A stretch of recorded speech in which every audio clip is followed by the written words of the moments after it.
ඉතින් තෙරුවන් සරණයි හැමෝටම. අදත් උදෑසන ජීවමක් කරනවා. දරුවෙක් ඇවිල්ලා තියෙනවා. ඉතින් ඒ දරුවගේ කටයුතු විෂයාකාරව කරන්නේ.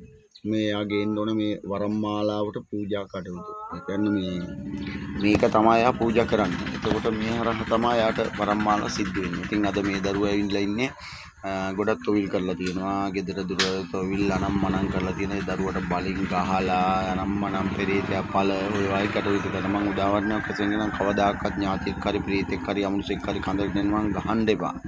එයාත් එක්ක හිත හොඳින් කතා කරගන්න පුළුවන්.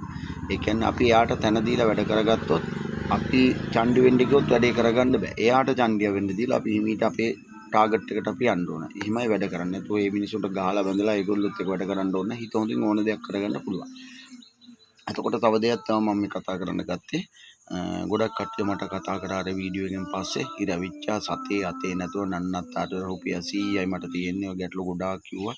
අනේ කමක් නැහැ මට මෙතෙන්ට එන්න පුළුවන් නම් ගැටලු නැහැ. සෙන්සුරාට අනිවාර්යෙන් මතක් කරලා දරුවනේ පුළුවන් තරම් හැකි ඉක්මනට. Tamanට මුදල තියෙන්නේ කීයද? ඒකෙන් මෙතෙන්ට එන්න. මම ඔයාලේ පඳුරු විත්තම් බයිතන බුලත් කොළ හරියටම 14 දීලා රුපියල් 14 පඳුරු කාසියක් තිබ්බනම් ඇති දෙය කියන්නේ දෙවියන්ගේ පඳුර. ඒක තියන්න තිබ්බට පස්සේ මට ගැටලුවක් නැහැ. ඉතින් ඒ නිසා පුළුවන් විදිහට Tamanට උපයා ගන්න පුළුවන් විදිහට හොයාගෙන එන්න. ජීවිතේ විනාශ කරගන්න එපා. ජීවිතේ නැති කරගන්න එපා. පෞල් විනාශ කරලා දරුවෝ අතාරලා ගැහණු උදවිය පිරිමි උදවිය ඇති කරලා ගැහණු ගිහිල්ලා තියෙනවා. ගැහණු උදවිය අතාරලා පිරිමි ගිහින් තියෙනවා. මේ මල කරදරේ කියලා. අත්‍තර මේ කරදරයක් තමයි. ඒකට මේ සීවරම් මාලාව ගත්ත හැම දරුවෙක්ම විනාශයක් මිසක් හොඳක් වෙලා නැහැ. එහෙනම් මගේ රත්තරන් පුතාලා මේ හදවතින් ප්‍රාර්ථනා කරලා මම මේ කියන්නේ. ඉතින් පුතේ මේ දෙහිගිරි 100ක් මං අරගන්නේ. මු දෙහිගිරි 100ක් කපන මු වැඩෙන්නම් දෙකෙන් තුනෙන් කපන.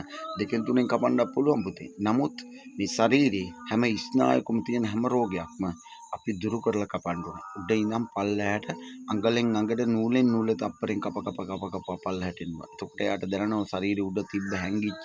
ඔයාලා කැපුවොත් කිහිලි වල මේ ස්ථානවල බෙලි වල කන් වල මේ නාස් වල එතකොට මේ බෙලි වල මේවා පල්ලහැවල කන් වල මේවා කැපෙන්න ඕන පුතේ. නැත්තම් අමනුෂ්‍ය ප්‍රේතයක් කියන්නේ චුන්ටි දෙයක්. චූටි නියපොත්තත් ඇති ඇස්සට රින් ගන්න. එහෙම අවසාන මොහොතේ තු එල්ලිලා ඉන්නවා.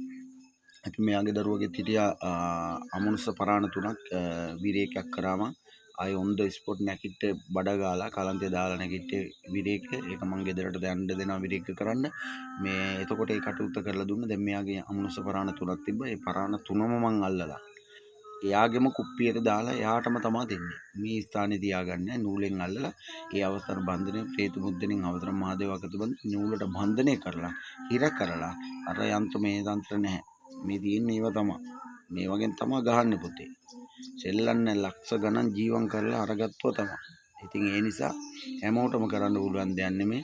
ඉතින් බුදුගුණී සත්‍ය වැඩ කරනකොට එහෙමයි අපිට පුළුවන් බුදුන් වහන්සේ සත්‍යයෙන් ඒගොල්ලන්ට පින් අවබෝධ කරලා ශරීර අමනුෂ්‍ය පරාන්ට කතා කරලා වැඩි කරගන්න. ඒක ඉතින් අපේ දක්ෂතාවය. ගහලා බැලලා කොණ්ඩෙන් ඇදලා ඉස කෑවලින් අල්ලලා කුට්ටු පට්ටම් වේවැල් වලින් කුඩු වෙනකන් ගහලා. එහෙම කවදාකවත් මිනිසුන්ගේ යක්ෂ භූත දුරු කරන්න බෑ. එතකොට අපි යාලා සතුටින් යාලට ධර්මය අවබෝධ කරගන්න දෙන්නවා. පුතේ ඇවිල්ලා මෙච්චර කාලයක් වෙන මේකෙන් මිදෙන්න ඕන ඔයා. ඒ කටුත් එයත් එක්ක කතා කරලා ගන්න පුළුවන්. ඔය මං කියනකොට ඒගොල්ලෝ අහන්නේ. ඉතින් ඒ නිසා හැමෝම එන්න පුතේ. ඔන්න අද උදෑසනම ජීව පටන් ගත්ත ඒ දරුවගේ විරේක කරලා ඔක්කොම සුද්ධ කරලා එයාගේ ගෙදරම තොවිල් මං හිතන්නේ 6ක් කරලා තියෙනවා. ලක්ෂ ගණන් වියදම් කරලා තියෙනවා. වැඩක් කරන්න වේද මහත්තයා. වැඩක් හරියට කරන්න ගුරුනාන්සලා. හරියට වැඩක් කරන්න දරුවනේ. නමුත් කාගෙන්වත් වචන අහන්න තියන්න එපා. අපි පන්පුරක් ගන්නවා නම් අපි මැරණකම් ඒ ගෙදර සම්පූර්ණ වගකීම අපි සතුයි. මම පන්පුරක් කරගත්තා. ඒකෙන් මම කනවා බොනවා ඒ වැඩ කටයුතු වෙන්න පුළුවන්. නමුත් ඒ කරනවා නම් සම්පූර්ණ කැඹුරුම පුතේ ඒ දරුවගේ සම්පූර්ණ ජීවිතේ වගකීම දේව දරුවෝ වෙනුයි. ඒ නිසා ඒ දරුවෝන් හරියට වැඩක් කරා නම් වචන අහන්න තියන්න එපා. මන්නම් වචන අහන්න තියන්නේ නැහැ. මම වචනයක් ඇහුවා අහනවා නම් ඒ අහන හින්දා තමයි මේ වරම් පරීක්ෂාව සෙනසුරු අධිදා කරන්නේ. හරියට ඒ අවබෝධය අරගෙන ඒ දරුවගේ සත්‍ය තියෙන ඒ දරුවගේ මනසේ තියෙන අවබෝධය හරියට ඒ දරුවට තේරුම් කරන්න දුන්නා මේකට වදින්න. නැත්තම් කවදාකවත් හදන්න බෑ.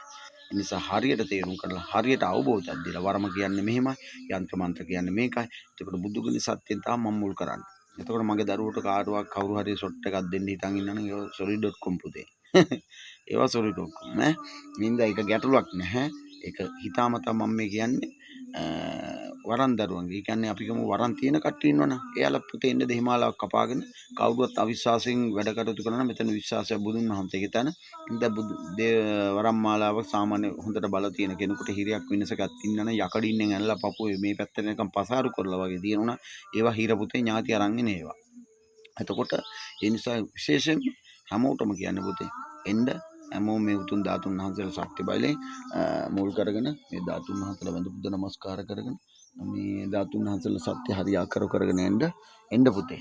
එහෙනම් මේ ස්ථානේ දැන් මේ දරුවගේ වැඩ කටයුතු කරනවා. මේ අදින් පස්සේ මේක ඉවරයි. ඒ දරුවට සිද්ධ වෙලා යන්ත්‍රය ජීවම් කරලා ඔක්කොම දාලා දෙනවා. යන්ත්‍රෙ පුතේ ජලනන්දර යන්ත්‍රය. ආයි සොට්ටොක්කො. තෙල් ඖෂධයක් තමයි මම දාන්නේ පළවෙනි පාරේ. ඒක ඇඳිරියක් දාලා තියෙන ඖෂධ ඇඳිරි. ඖෂධ ඇඳිරි දැම්මහම ප්‍රේතෝ යක්ෂ භූතෝ කියන ওই විනාන වින කියන කෙනෙකුට ආපහු ෂොට් එක දෙන්න බෑ. ඒක තමයි මගේ වැඩ. තව ගොඩක් දේවල් දැක ගන්න බලා ගන්න පුළුවන්. ඉතින් හැමෝම එන්න ආරාධනා කරන හැම දරුවන්ටම මෙතෙක් කාලයක් දුක් විඳනවා. ආයෙ දුක් විඳින්න ඕනේ නැහැ. මේ විද මහත්තයා ඉන්නවා. ඒ හින්දා සහෝදරයෝ වගේ හැමෝටම ආදර කරනවා. එහෙනම් තෙරුවන් සරණයි. හැමෝම මේ ස්ථානට එන්න. ඇවිල්ලා දෙඩ දු ආදිය සුවපත් කරගන්න.